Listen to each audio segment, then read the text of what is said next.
Hello students, welcome in my biology class. In this video we learn about bryophytes. Bryophyta के बारे में हम इस वीडियो में पढ़ेंगे। ब्रायोफाइटा वनस्पति जगत का एक बड़ा वर्ग है। इसके अंतर्गत वे सभी पौधे आते हैं जिनमें वास्तविक संवहन ऊतक नहीं होते हैं, जैसे कि मॉसेस, हॉर्नवर्ट और लिवरवर्ट। इन तीनों का अध्ययन हम ब्रायोफाइट्स के अंतर्गत करते हैं।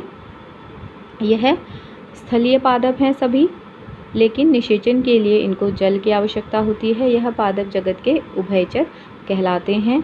ये नम तथा छायादार भूमि में कहीं भी पाए जाते हैं जहाँ पर भी नमी होती है। इनमें पीली एकांतरण देखने को मिलता है, क्योंकि इसमें जो बीजाणुद्भिद और युग्मकोद्भिद पीढ़ियाँ हैं वह दोनों एक दूसरे से संबंधित और एक दूसरे पर निर्भर होती हैं, इसीलिए इसमें पीली एकांतरण देखने को मिलता है।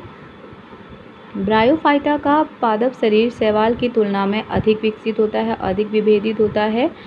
इसमें सत्य, जड़, तना व पत्तियों की कमी होती है। इसमें आभासी जड़, तना और पत्तियां पाई जाती हैं। ब्रायोफाइटा का जो मुख्य प्लांट बॉडी है वो अगुणित होती है, यानी कि हैप्लॉइड होती है, जो युग्मक का निर्माण करती है। इसीलिए इसको युग्मकोद्भिद कहा जाता है। युग्मक का निर्माण करने के कारण इसको युग्मकोद्भिद हम कहते हैं।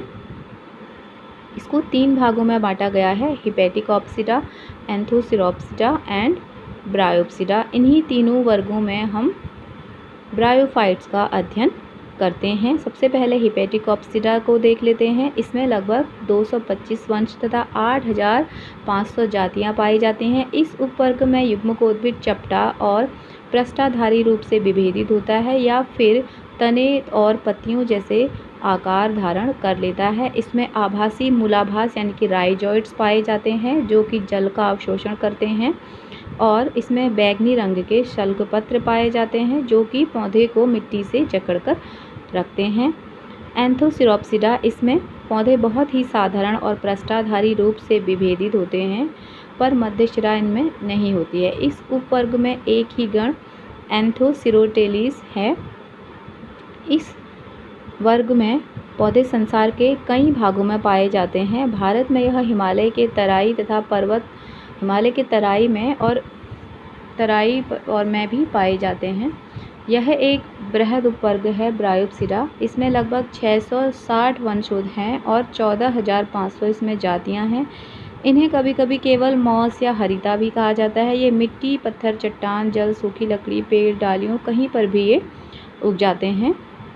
हरे से रंग के छोटे छोटे पौधे ये होते हैं। ब्रायोफाइटा का आर्थिक महत्व: ब्रायोफाइटा वर्ग के पौधे मृदा अपरदन को रोकने में सहायक होते हैं। ये ब्रायोफाइटा वर्ग के पौधे जो हैं वो जल अवशोषण की इनमें अच्छी क्षमता होती है, इसलिए ये बाढ़ को रोकने में भी सहायक होते हैं।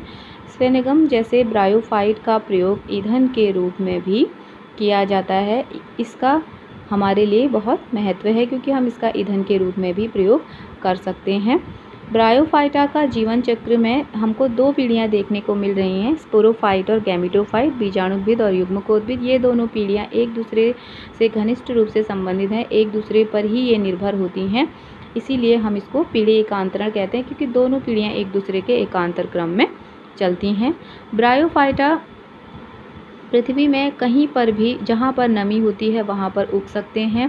इनको उगने के लिए नमी की आवश्यकता इसलिए होती है क्योंकि इनमें जो जनन है उसके लिए इनको नमी की या जल की आवश्यकता होती है। इनमें फर्टिलाइजेशन को पूर्ण करने के लिए जल अति आवश्यक है, क्योंकि जो मेल गैमेटोफाइट है उसको फीमेल गैमेटोफाइट तक पहुँचने के लिए या मेल गैमीट को फीमेल गैमीट तक पहुँचने के लिए जल की आवश्यकता होती है। इसका जो मुख्य पौधा है वह गैमेटोफाइट कहलाता है, क्योंकि वह गैमीट यानी कि युग्मक का निर्माण करता है। ब्रायोफाइटा में मेल और फीमेल अलग अलग प्लांट होते हैं। इसमें अलग अलग जनन अंग होते हैं, जैसे कि जो एंथ्रीडियम है वो मेल जनन ऑर्गन है और जो आर्चिगोनियम है वो फीमेल जनन ऑर्गन है। राइजॉइड्स के द्वारा ये संरचनाएं भूमि से जुड़ी रहती हैं, जिससे कि ये जल का अवशोषण करती हैं। ये राइजॉइड्स को हम आभासी जड़ें भी कह सकते हैं। एंथ्रीडियम जो है इसमें ये मेल रिप्रोडक्टिव ऑर्गन है। इसी में मेल गैमेट का निर्माण होता है। आर्चिगोनियम जो है वो फीमेल रिप्रोडक्टिव ऑर्गन है, इसके अंदर एग सेल का निर्माण होता है।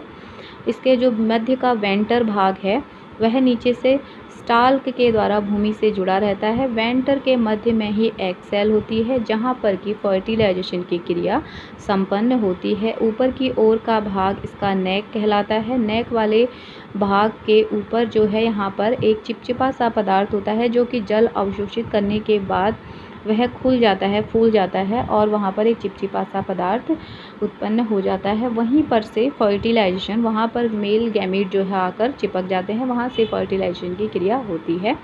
फर्टिलाइजेशन की क्रिया के बाद जो फीमेल गैमीटोफाइट है वह 3 भागों में फूट, सीटा और कैप्सूल में विभाजित हो जाता है। कैप्सूल आप यहाँ पर छोटे से पौधे के ऊपर एक छोटी गोल संरचना देख रहे हैं, इसको कैप्सूल कहते हैं। यह स्पोरोफाइट पीढ़ी है क्योंकि यह स्पोर्स का निर्माण करती है। मॉस का पौधा कुछ इस तरीके का दिखता है, आपने कभी देखा भी होगा अपने आसपास।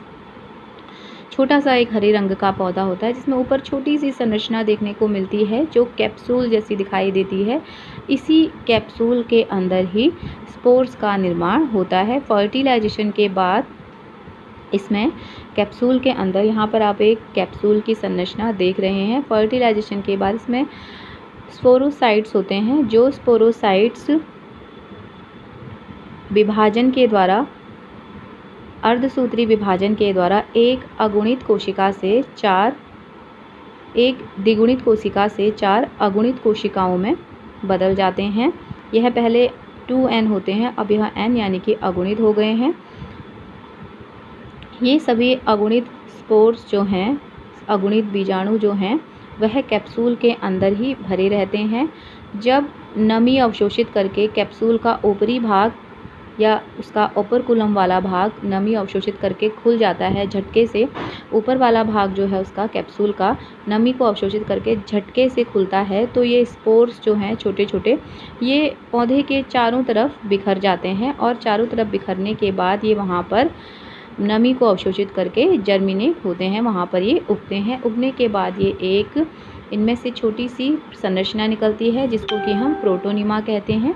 यहाँ पर यह प्रोटोनिमा आप देख रहे हैं वीडियो में।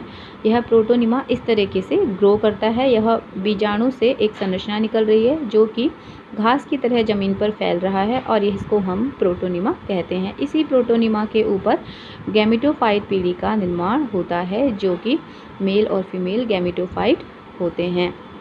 गैमीटोफाइट के बाद फिर से स्पोरोफाइट पीढ़ी आती है।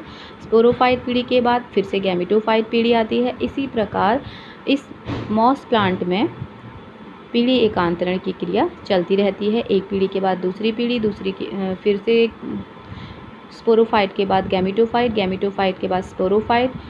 इसी प्रकार इसमें पीढ़ी एकांतरण चलता रहता है और इसका जीवन चक्र संपन्न होता है। मॉस के पौधे की संरचना को आप इस तरीके से देख सकते हैं। अगर आपको अपने आसपास मॉस का पौधा दिखे तो उसको देखकर अध्ययन करने की कोशिश कीजिए।